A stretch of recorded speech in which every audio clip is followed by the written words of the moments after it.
Windows XP turns 20 years old today. While I'm sure most of us have fond memories of using it, and there's a lot to cover with this operating system, I'm not here to do a retrospective. There's plenty of videos like that on YouTube already. Instead, I'm just here to have some fun with it. Some of you may remember seeing an older video on my channel from a couple of years back, where I showed off my Windows XP machine. I really wanted to take that machine to the next level and go all out, and building basically the best machine you could have built back in late 2006, early 2007. So without further ado, I present to you the $4,000 Windows XP anniversary build. I'm sure some of you are wondering why I've chosen late 2006, early 2007 as my time frame for this build. After all, XP had a long time of hardware support, spanning from 2001 all the way up to about 2015 or so. I've chosen this time period for a couple of reasons. The first one being that parts from this time are still mostly affordable, even high-end ones. The second being that I just find hardware from this time period really interesting. And the third is that this was right around the time of Windows Vista's launch. Now I think we all know how much of a disaster the launch of Windows Vista was, and as a result of that, Windows XP got a huge popularity boost. So I kind of consider this time period to be the height of Windows XP's popularity. So yeah, that's basically why I chose this time period. So how about we actually get on to the parts that I've chosen for this computer. So just like my last Windows XP computer, I've decided to go with an LGA 775 motherboard. Specifically this one from EVGA, which features the NVIDIA Enforce 680i SLI chipset. This board has pretty much all the features you could have wanted in a high-end board back then. Great overclocking support, dual gigabit Ethernet, lots of USB, Firewire, 3-way SLI, you name it, and this board probably has it. Overall, it's been a very good motherboard for me. In fact, I have two of them, and both of them have been very reliable, so I definitely recommend it if you can find it for a decent value. And for the CPU, I've chosen the Intel Core 2 Extreme QX6700. This was one of the fastest CPUs you could have gotten in late 2006, and is pretty similar to the famous Intel Q6600, except that it has slightly higher clocks and an unlocked multiplier for easier overclocking. It's definitely a little bit overkill for most XP games. Games back then couldn't really take advantage of more than 2 cores, but I just really like these early quad cores, and it definitely would have given you bragging rights back then, especially since this CPU cost $1,000 when it launched. So you know, just a little bit expensive, and like a quarter of the entire system's budget, and I don't even know if I could really say that that would have been money well spent. Especially over just the next couple of months, Intel would come out with better CPUs for basically the same cost, or even slightly cheaper. I guess that's the price you pay for being an early adopter. I got 4 1GB sticks of Corsair Dominator DDR2, clocked at 1066 MHz, with 55515 timings. Some pretty high-end stuff for back then. It didn't really get much better than this. The only thing we could really do is add more of it, although since we're using 32-bit Windows XP, we wouldn't really see much of a benefit anyways. And finally, the thing that really makes this build is actually 2 things, and that's 2 NVIDIA GeForce 8800 GTXs in SLI. Now I recommend watching some retrospectives of this card to really understand why it was such a big deal back then, but to put it short, it did a lot of things really well, and it was very powerful. 2 of these in SLI was no joke, and for a combined cost of $1,200 at launch, you were paying a premium price for premium performance. Honestly, just one of these cards would be just fine for a normal XP build, but I really wanted to go all out. And I could have gone even farther. Like I said, this board supports 3-way SLI, and the 8800 GTX was actually the first card that could support 3-way SLI. However, I didn't feel like tracking down a third card, and 3-way SLI has always never been the best decision to do. That and this system already runs way too hot as it is, so I did not want to add any extra heat. And your selection of sound card was still a pretty important decision back then. Integrated audio on motherboards had come a long way, but if you wanted higher end features, such as EAX, you were going to have to buy a dedicated sound card. I've chosen the Sound Blaster X5, as it has basically everything you'd want in an XP sound card. Now, the exact model that I have is a little bit different. This one's actually a Dell OEM card, likely used in an Alienware system. It is a little bit different from a normal X-Fi, but it should support most of the same features. I just got it because it's a lot cheaper than a regular X-Fi. You do have to use the Dell-specific drivers, but other than that, it works just fine. Naturally, since I have such power-hungry hardware, I'm going to need a pretty good power supply. Now, I was originally going to go with this 650 watt Corsair power supply. However, that would have been cutting it really close in terms of what the power supply is capable of, and I ultimately decided it was just too close for comfort. Now, I did have this 1000 watt Cooler Master power supply, which is actually period correct to the build. It's from around 2007, I believe. However, reading reviews from back in the day, they're kind of mixed. Plus, the power supply split the 12-volt rail up into 6 different rails, which is never really a great sign of a quality power supply, at least from what I've seen. And being that power supply prices are still pretty high at the moment, I couldn't really afford to go out and buy like an 800 watt power supply or something more appropriate like that. So instead, I went for the only option I really had left. So I went with this 1200 watt Corsair power supply. Yeah, I guess it's fitting that I have an overkill power supply in an overkill system like this. This power supply is supposed to be for a different project I'm going to work on eventually, but that machine's probably a ways off, so I'm going to use this in the meantime. Now, originally when I was planning this build, I had intended to buy a brand new case off of Amazon, one that could facilitate such a system while also not looking too modern. However, due to cost reasons again, I decided to use this Cooler Master case that I already have. Now, to be honest, I really don't know anything about this case. I don't even know what it's technically called. The only thing I know about it is that it was made in May of 2007, according to the date stamp inside. Overall, I think it looks pretty nice though. I really like the purple kind of aluminum kind of stripes that go down the sides of the front panel. And it has a window, which is pretty much a requirement for a high-end mid-2000s build. Being that this case is over a decade old and is used, it naturally has a lot of wear on it. It has a lot of scratches if you look closely, which they kind of bother me and they kind of don't bother me. The side panel window is also kind of scratched up. However, the biggest problem with this case was that the front panel I/O was totally destroyed by whoever had this case before me. I do not know how you destroy front panel I/O like this. It's burned, it's smashed. I can't comprehend how you do this, but somebody did it. So the front panel I/O that's supposed to be on the case is kind of out of the question, and I don't need front panel I/O. The only thing I'd really want is USB. So in the spirit of this overkill build, I decided to go with this 7-port USB 2.0 hub. There's no reason for this, it's just, it exists, so I bought it for the computer.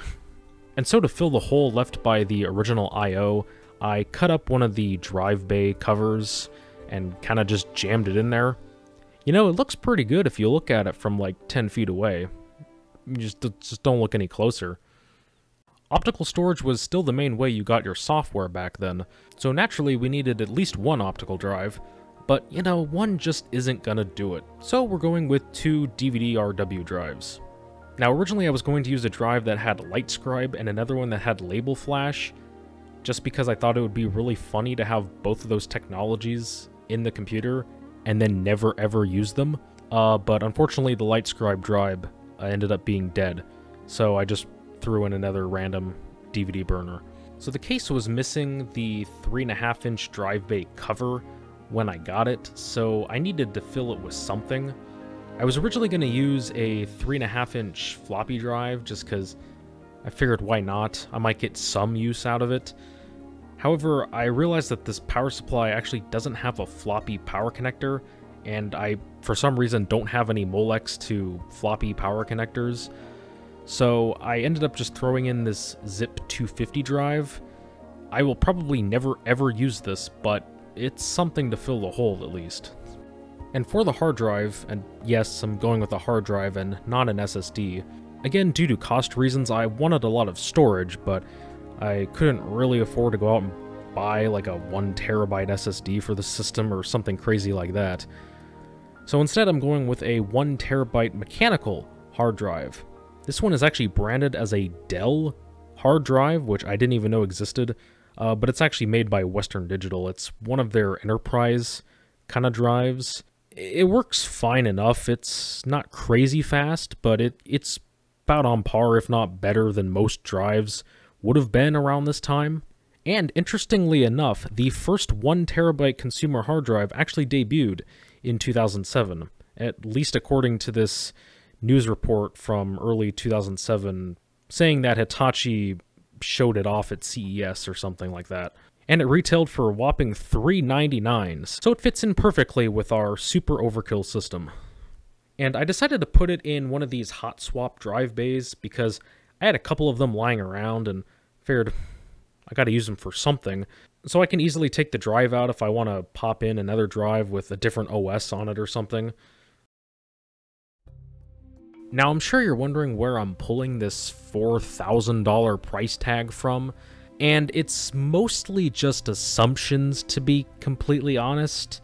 However, if you add up all of the original, like, launch MSRP of all of these parts, I kind of estimate it's roughly around $4,000. It might be a little bit over, might also be a little bit under, maybe like $3,800, $3,900. But again, when you factor that the CPU was $1,000 and both GPUs were $1,200, I mean, that's $2,200 right there.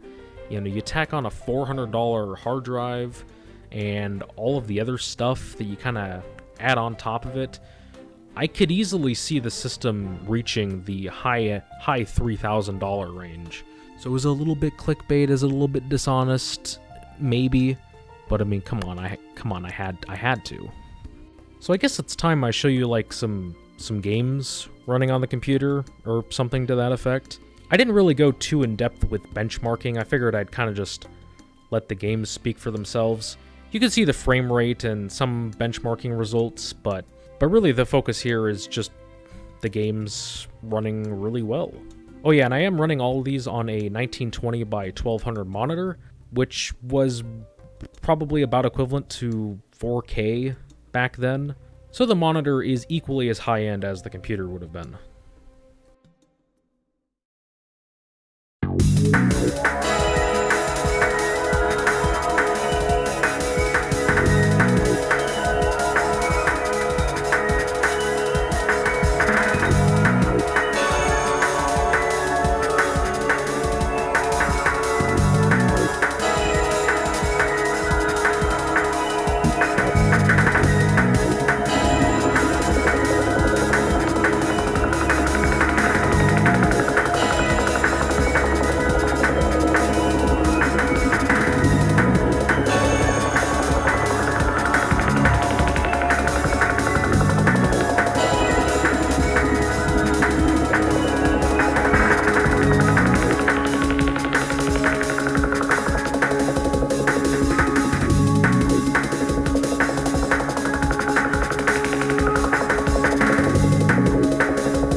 Now, do I recommend that you build a computer like this?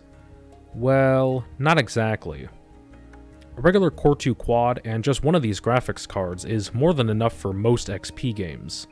Core 2 quads are easy enough to overclock, and if you want graphics performance that's on par with this SLI setup, you can just get a single card like a GTX 280 or an HD 4870 that will be faster, use less power, and be less cumbersome to use.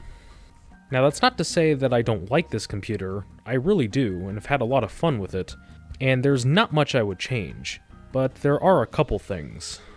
You may have noticed that I didn't mention overclocking the CPU at all, and that's because I can't really. This copper Zalman cooler that I have on there now is the best one I have for this socket, however, it's already at its limits with this CPU. So I definitely want a better cooler, one that can allow me to push the CPU well past 3 GHz, and still run cool. The second thing I would change is probably the case. Now, I love the way the case looks, however, being that it's an old case, it doesn't have the best airflow, and considering how hot this system runs, airflow is very, very important. And this case doesn't have any cable management really, so it's pretty messy inside. A newer case would allow me to neaten up the cables, and it would make the build look a lot cleaner. And of course, I would like a more appropriate power supply, but that's not a super urgent concern for me, so it might be a while until I get around to that. Overall, I do really like this computer, and I'm glad that I built it. I hope you guys enjoyed this video, and I also hope that it inspires some of you to build your own XP machines. And happy 20th birthday to Windows XP, an operating system that provided over a decade of memories for me, and as an operating system that I continue to make new ones with to this day.